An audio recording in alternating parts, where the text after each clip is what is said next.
Assalamualaikum warahmatullahi wabarakatuh.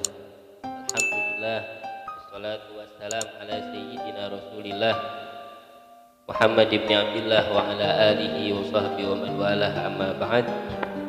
Sobat yang dimuliakan Allah Subhanahu wa taala, di video-video sebelumnya ada sebuah pertanyaan, yaitu adalah kebanyakan daripada umat yang disiksa di kuburan karena sebab buang air kecil. Sobat yang dimuliakan Allah Subhanahu wa taala, memang disebutkan di dalam hadis yang diriwayatkan oleh Al-Imam Bukhari dan Al-Imam Muslim bahwasanya suatu ketika Nabi itu melewati daripada kuburan, dua kuburan. Lalu Nabi mengatakan innahuma la yu'adzaban. Ahli kubur yang ada di dua kuburan itu lagi disiksa, benar-benar sungguh lagi disiksa. Wa ma yu'adzabani fi kabir, bala innahu kabir. Mereka disiksa bukan dengan suatu perihal yang besar, akan tetapi itu menjadi fatal kalau dilakukan. Akibatnya menjadi suatu yang sangat besar, yang kebanyakan kita nggak ngeh, nggak nyadar kalau itu adalah suatu yang fatal. Akan tetapi itu berakibat adalah adab kubur yang sangat pedih, dosanya begitu besar. Sobat yang dimuliakan Allah Subhanahu wa taala, tahukah satu kubur yang disiksa itu yaitu adalah karena dulu semasa hidupnya dia yamshi bin namimah, dia suka ngadu domba orang. Si anu kenapa sih begini, lalu ngomong ke satunya lagi, ente tahu gak ini begini, sampai kedua belah pihak itu timbul rasa benci, timbul rasa curiga, atau bahkan sampai berantem. Waliyadzubillah.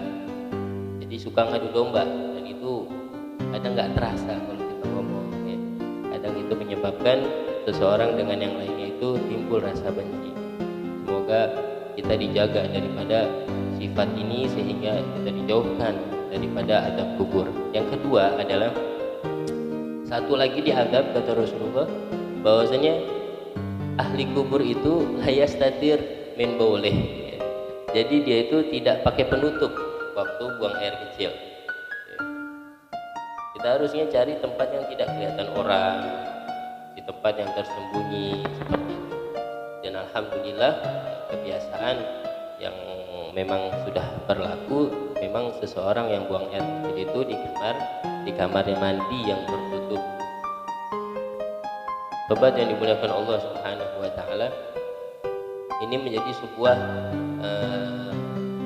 perhatian yang harusnya kita selalu pikirkan.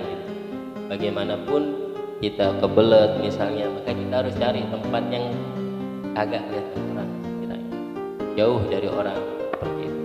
Baik tertutup oleh batu, tertutup oleh pohon yang sekiranya nggak ada yang melihat. Di hadis yang lainnya bahwasanya amatu adabil qabr, bahwasanya kebanyakan daripada siksa kubur itu adalah disebabkan dari buang air kecil. Fastanzihu, kata Rasulullah, fastanzihu minal baul. Maka kalau kencing atau kalau buang air kecil, tuntaskan, bersihkan.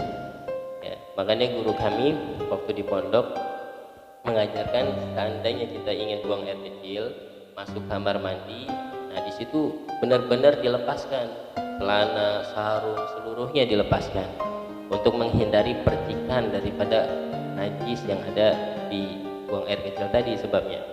Jadi setelah kita nggak pakai celana, nggak pakai sarung, apapun itu, maka kita juga dianjurkan untuk duduk atau jongkok tatkala buang air kecil. Mungkin sedikit kita peragakan kayak pemain bola. Jongkoknya itu kayak pemain bola. Ini diri kakinya lurus, telapak kakinya lurus. Nah, ini seperti ini. Ini agak kayak gini, dan ini kakinya, telapak kakinya ini didirikan seperti pemain bola, seperti itu. Nah, jangan terburu-buru tatkala buang air kecil, karena tatkala keluar biasanya nanti ada sisa-sisa yang nyusul. Oleh karenanya santai dulu, sabar dulu, jangan terlalu terburu-buru di dalam buang air kecil. Itu yang diajarkan oleh Nabi kita Muhammad, fastanzihu minal baul. Artinya tuntaskan, jangan sampai daripada percikan daripada air kencing tadi itu terkena baju kita. Kalau terkena nanti sholatnya gimana? Tidak sah. Ibadah menjambung daripada ibadah-ibadah yang lainnya yang mensyaratkan harus suci daripada badan dan pakaiannya. Itu sebab kenapa buang air kecil ini menjadi sebab begitu banyak daripada disiksa kubur karena sebab ini. Karena berpengaruh dengan ibadah sholat kita. Kalau memang dari buang air kecil kita ini ya, sembarangan gitu, jaga mudah-mudahan. Dan pun kalau duduk yang tadi ya ditunggu sebentar, kalau memang masih ada keluar kita dehem yang sekiranya itu menghentak daripada sisa-sisa yang ada di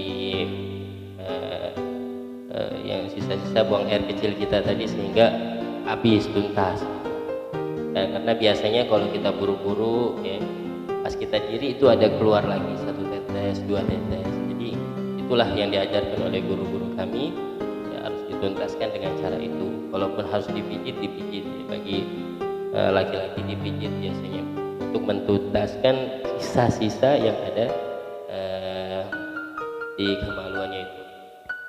Dan mudah-mudahan yang sedikit ini bermanfaat ya, sehingga kita bisa beribadah kepada Allah dalam keadaan suci pakaian kita, suci daripada badan kita, suci daripada tempat kita, sehingga kita bisa mendapatkan keutamaan yaitu dengan diterimanya daripada sholat dan ibadah kita yang lainnya.